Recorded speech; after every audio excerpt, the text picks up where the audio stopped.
You're listening to The Coffee Hour. I'm Andy Bates. I'm Sarah Gulseth.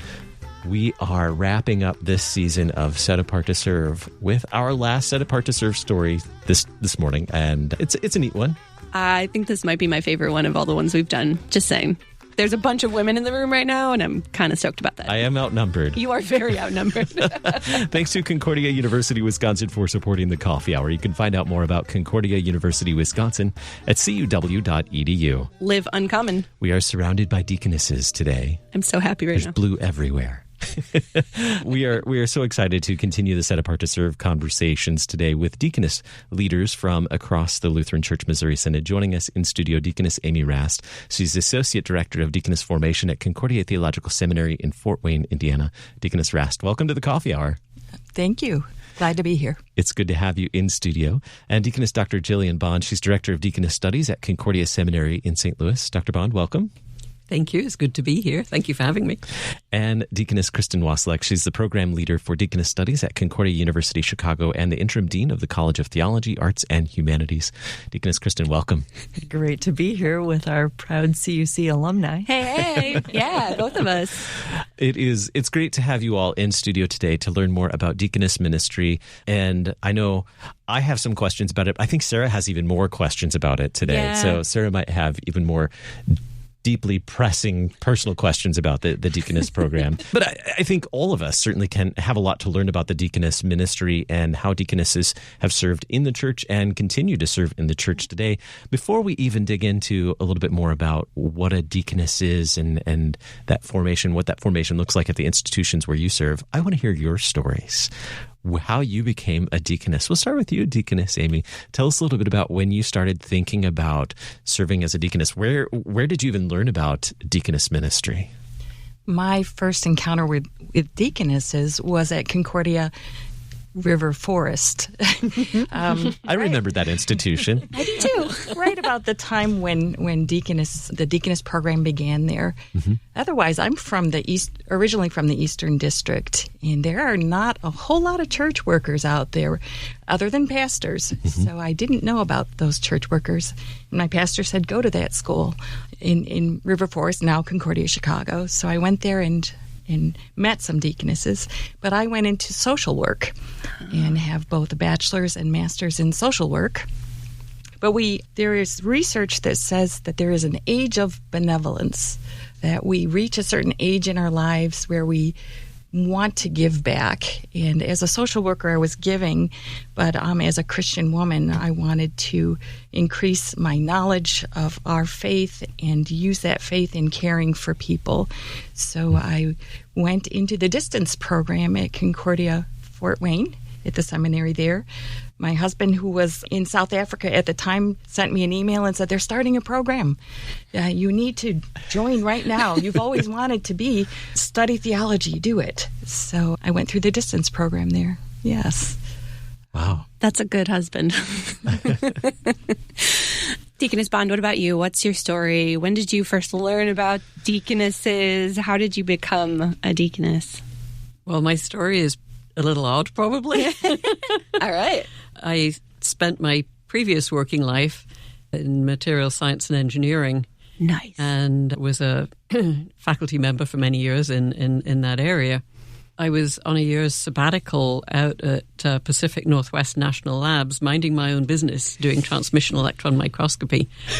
I love this so much right now. Thank you. I've never found adequate words for it, but this encounter with, we know that God is present everywhere all the time, but we also know from Scripture there are times when He's present in different ways. And what I could only understand as like a more direct encounter, if that makes sense, with the Holy Spirit. This overwhelming sense of this presence that was getting stronger and stronger. And eventually it was like having somebody reach into my mind and show me what I was without Him. Not that I had any great illusions about that before, but it was even worse than I might have thought, you know what I mean? And yet He had come not in wrath but in love and gave me a much better appreciation of just how much I've been forgiven for. And as this encounter went on for a while, And it became so strong and overpowering. I remember thinking that I was going to die. And I remember praying, Lord, if this is the time, that you've decided to take me, then your will be done. Or if there's something you want me to do, then okay. A little earlier in the encounter, I had also, coming from a British background where the culture was riddled with what I now know as the fallout from higher criticism, I had asked as a kind of a rhetorical question, but it's like, it really is true, isn't it? Like all of it, meaning God's word, and Christ is the only way. And I'm not, I say this is going to sound weird, it's not like somebody standing there speaking to me, but just this word like resounding in my head. I heard, yes, I would die for that, because it's like I heard it directly, you know what I mean? And then anyway, I said, if this is the time you've decided to take me, so be it, or if there's something you want me to do. And I heard, feed my sheep. And you have to understand, engineers are kind of literal people. And I've never been very good in the kitchen. I'm not gifted that way. And I'm thinking, he wants me to start going out and feeding the hungry. That's fine, but he knows I can't cook, you know what it is? And I'm praying, Lord, okay, whatever you will, I'll do, but, you're really going to have to help me with this. And I heard one other thing, which is you're a teacher, which professionally I was. And anyway, that's kind of the short version, but I talked to the pastor out there in Washington State about it. That was terrifying, because I thought he'd think I was delusional and like send for the men with white coats, But he didn't. He was actually very encouraging. But I was coming to the end of my sabbatical and going back to New Mexico, so he wanted me to call my pastor there, not to wait till I got back, but to call my pastor in New Mexico right away. And that was even harder, trying to tell this story to somebody on the phone where you can't see the body language. But to my great surprise, he was very encouraging too. And that was before either seminary had deaconess programs. But he suggested, after talking with his son, who was also a pastor, he suggested the MA programs. And I called both seminaries, and St. Louis at that time would have needed me to be like residential a substantial percentage of the time, which if I was going to keep a roof over my sons and my heads was just not an option. I needed the engineering job. That was two ways about that.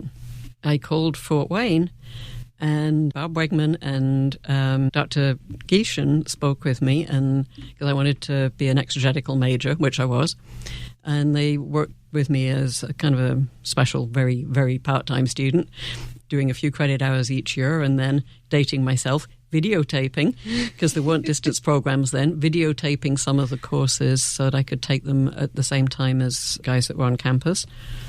And I went through and got a master's degree, and along the way, both my pastor and Dr. Just, who was then the Director of Deaconess Studies in Fort Wayne, encouraged me to prepare for deaconess, to serve as a deaconess.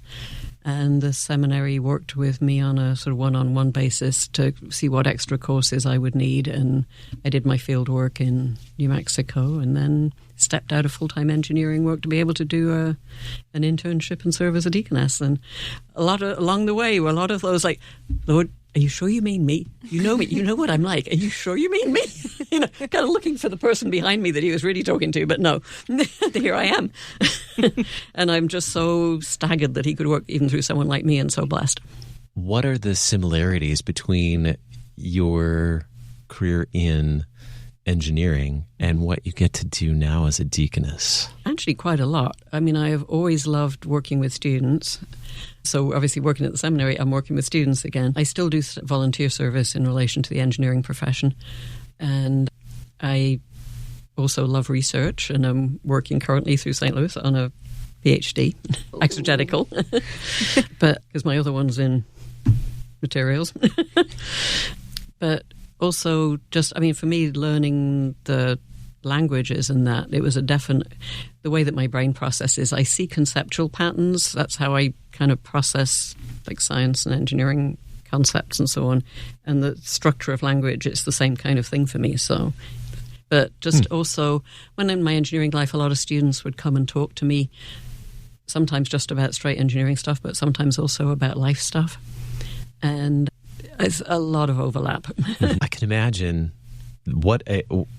I certainly see the similarities that you pointed out. But it probably seems so different too, I'm sure, at times as well, working in materials and engineering. And now, does the seminary come to you when they have engineering questions about materials? Well, not really this seminary. I did. I have talked with Concordia Irvine in relation to their engineering program. Wow. Yeah, they do have an engineering program. Fascinating. Yeah. Deaconess Kristin, where did your story begin? When did you start thinking about deaconess ministry? Where did you learn about deaconess ministry? So, dating. I mean, we're all dating ourselves as far as how we get into these things. When I was in high school, I thought I wanted to be a teacher. And so I was thinking Concordia, River Forest at the time, and I applied there. Sometime along the way, I started envisioning myself in a classroom with fourth graders or second graders for 9 hours a day, every day from August to June, right? And I realized that had a prison feel to it in my mind. You don't want people going into the teaching profession who feel that way about being in a classroom. So I realized it was time for me to look at something else, because a lot of people in high school came to me with their, thoughts and concerns, and I started thinking, maybe I'll be a counselor, and to do that, I would get a master's degree at Concordia River Forest. And then I thought, I don't want to be in school forever. I'm not a scholar kind of person. I don't want to do a master's degree. But my sights were set on River Forest, and so I was paging through the catalog back when we had physical paper Yep. catalogs. Right. I had and those. it was 1980, and the program was just beginning that year at Concordia. And I was paging through and I saw Deaconess, and my first thought was, why do they have a program for women who want to be pastors? And so I asked my dad, can you call, somebody, can we talk? And he talked to Deaconess Betty Mulholland, who he knew, who was serving in Munster, Indiana at the time, and said, hey, is this program like legit? Is this good? Is this, confessional, good theology here? And so, of course, she was part of the founding of it and could speak to that. And so I'm like, well, what better thing to study than theology? Okay. So I never knew a deaconess. I'd never seen one. I just had this reputation in my mind about who they are and what they were doing. And I started in the program in fall of 81, the second year of the program. And everything sort of just fit. Mm-hmm. Whether it was working with emotionally disturbed children or the elderly or visitations, Bible study, it just fit. So I got to minor in psychology and exercise that part of my love for learning more about caregiving and be able to teach Bible studies and confirmation and VBS and all those things. But it combined all those things, and that's how it happened. So you learned a lot about theology and care for others, and you found out the deaconess program wasn't at all about becoming a pastor, but becoming a deaconess. Deaconess, right. Right. That's outstanding. We have more to learn about deaconess ministry and the leaders of deaconess ministry at our institutions across the LCMS. We'll continue the conversation in just a moment here on the Coffee Hour. I'm Andy Bates. I'm Sarah Golseth.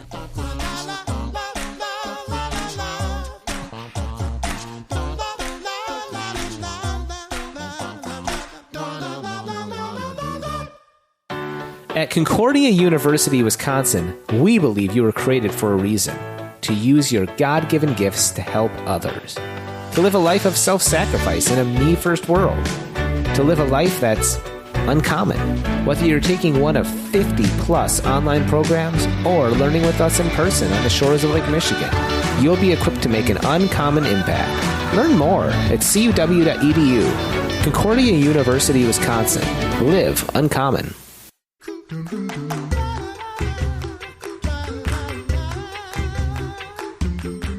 Welcome back to the Coffee Hour. I'm Andy Bates. I'm Sarah Gulseth. We are continuing our conversation in the Set Apart to Serve series. Actually, we're concluding our conversation in the Set Apart to Serve series for this year. And we are talking with deaconess leaders from across the Lutheran Church Missouri Synod, leaders who help with the formation of deaconesses here in the LCMS at Concordia Theological Seminary in Fort Wayne, at Concordia Seminary in St. Louis, and Concordia University Chicago. We've been learning your stories, hearing about how you became a deaconess. Now let's talk a little bit about the early years of being a deaconess. Who was there? Who was maybe a mentor, or who was guiding you through those early years? We've talked a little bit about coming into deaconess ministry. Now let's talk about those early years. Deaconess Rast, tell us a little bit about your first years serving as a deaconess. What did those look like? Where were you serving? I have done my service there at Concordia Theological Seminary in the program, as well as helping in my congregation and in the community and a few other congregations. So I think the greatest role models for me have been other women who aren't necessarily deaconesses, but prior to becoming a deaconess, certainly my mother and women in the congregation and female mentors throughout my life, women of faith. Right now, I think it's mostly our parish nurse at our congregation in Fort Wayne. She is in her 80s, and she is still out there running the mercy ministries at the congregation and helping people's needs to be met through her direct loving care, but also through the loving care of the rest of the congregation, getting them involved. What are some of the ways you've been able to serve as a deaconess throughout the years? Well, there is a congregation in Fort Wayne that has two congregations in one that they are learning to blend together. One of them is Burmese, particularly, and the other one is to inner city folks, a lot of them very financially challenged or living in group homes or homeless. And on Wednesday nights, they have a Bible study and serve dinners there. And I have been serving there and enjoy that a great deal. And I think my social work background has been helpful there. I'm also serving as a Stephen minister in my congregation and helping with that, and on the mental health task force in my congregation. Wow. Along with helping my students at the seminary, both distance and residential, to form a way of living and serving that is the Christian life, the diaconal life, not just learning theology, but living what we believe. Yeah, that's awesome. Great ways that you're able to serve and use your gifts too in very specific ways. That's awesome.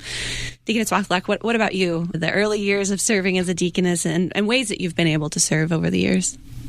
So I've had the privilege of serving in 3 congregations. One on my internship in Central Illinois at St. Paul in Decatur, and Good Shepherd in Des Plaines, which closed later on, unfortunately.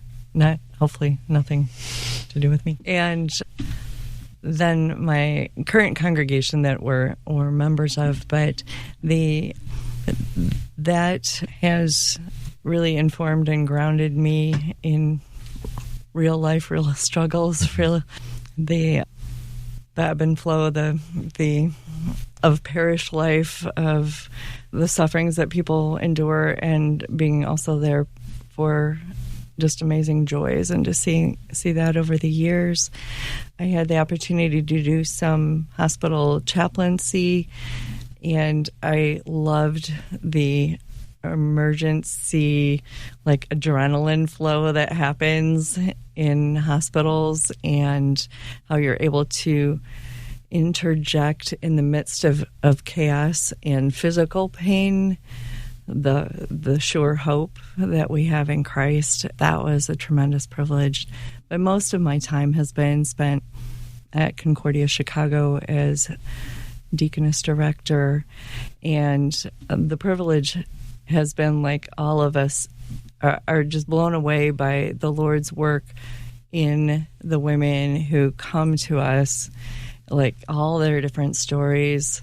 how the Lord works out there is just amazing, and it's really a privilege to be a part of that and help people discern the path forward, push sometimes on painful parts, like a reticence to serve in this area over here. Like, no, I know I don't want to do missions, or no, I know I don't want to do youth work. And then I'm like, as soon as somebody says that to me, I don't know how my sisters are here, but as soon as somebody says that to me, I'm like, okay, I know where our work is going to be, And how many times that the Lord uses those, I won't do it, to actually call them into that kind of service. That's really neat to be a part of that. Deaconess Bond, how about you? Where have you been given to serve, and what were the early years like? So my early service before the seminary called me, it was two places. My internship was with a small congregation, Christ the King, in Los Lunas, New Mexico. And then I served as a deaconess with Mount Calvary Lutheran Church in Peoria, Illinois. Mount Calvary also shared my time with Lutheran Hillside Village, which is under the management of Lutheran Senior Services. Excuse me. So my call was to the congregation, but I was also a part-time chaplain for a good part of that time at LHV. And I was very blessed. I had the opportunity to serve as kind of general congregational deaconess, so with a lot of variety in what I did. And then also during the time in Peoria to do institutional and congregational ministry. I had no idea at the time how useful where the Lord was going to put me at the seminary, and how useful that would be then to have that breadth of experience. I loved everything about it. Some parts that I might have expected to, some that I didn't.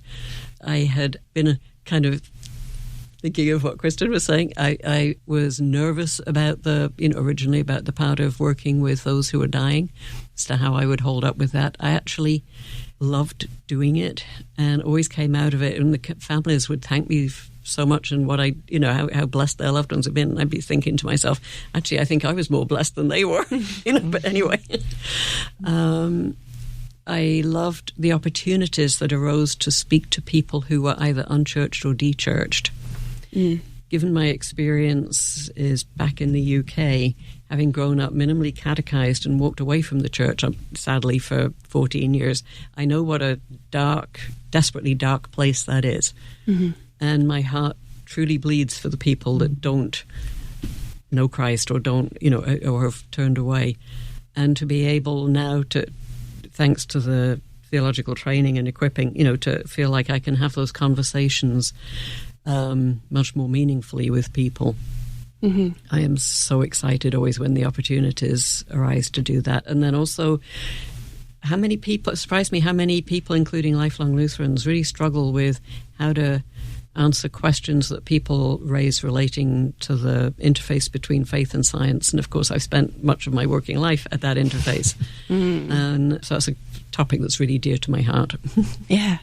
Oh, I'm sure you can tell some stories about some things. Yeah, I wish we had another 3 hours to talk with all of you, but we only have 3 minutes. So, sorry. So, if someone is if a woman is interested in pursuing deaconess work, if this is something they've been thinking about for a long time, that would be me, actually. What is a piece of wisdom as a woman is discerning whether deaconess studies are right for her? What is a piece of wisdom that you have for a woman who's thinking about these programs? Deaconess Rast, we'll start with you. To understand whose you are, that you are a child of God, and that you receive His mercy constantly in the divine service through word and sacrament, but through His people too.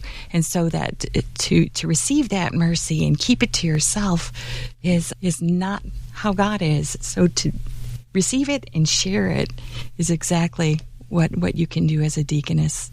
So yeah. Deaconess Wassilak. The godly counsel of people you trust to help ascertain whether or not the gifts and talents that God has given you are appropriate for this kind of work. The deaconess work is so broad, dizzyingly so. So you may have an idea that you think, oh, I like this. I want to be a maternity home director or something like that. And then the Lord opens up something else. But to consider that there are so many different ways to serve. So that's really important. For my students who are all undergraduates, they're like usually they come in feeling very insecure, like, can I really do this? I don't have the capability. Well, no, the Lord moves you over those next 4 or 5 years. He puts that in place. If he's going to call you into it, he will equip you. Yeah. Deaconess Bond. First of all, yes to everything that my Deaconess sisters have just said. Absolutely. And again, building on that, not just, the insecurity that people sometimes feel of whether they can do this, but also, well, speaking for myself anyway, they're like, if God, picked out a committee to pick future church workers and for some obscure reason put me on it, I would not have picked me. That is like, you got to be kidding, And yet he works through us. Yes, we're all flawed human beings with our, with our weird quirks and and stuff like that. And yet he works through us. And it is the most amazing thing to see how he does it, both in yourself and in other fellow deaconesses. It just blows my mind over and over. I know God is amazing, but it still blows my mind. Briefly, I want to give everyone an opportunity to learn about the institutions where you serve and the programs for formation for deaconess at those institutions. So we'll start with undergrad. Deaconess Kristin, tell us a little bit about, just briefly, how students become prepared for deaconess ministry at Concordia University Chicago.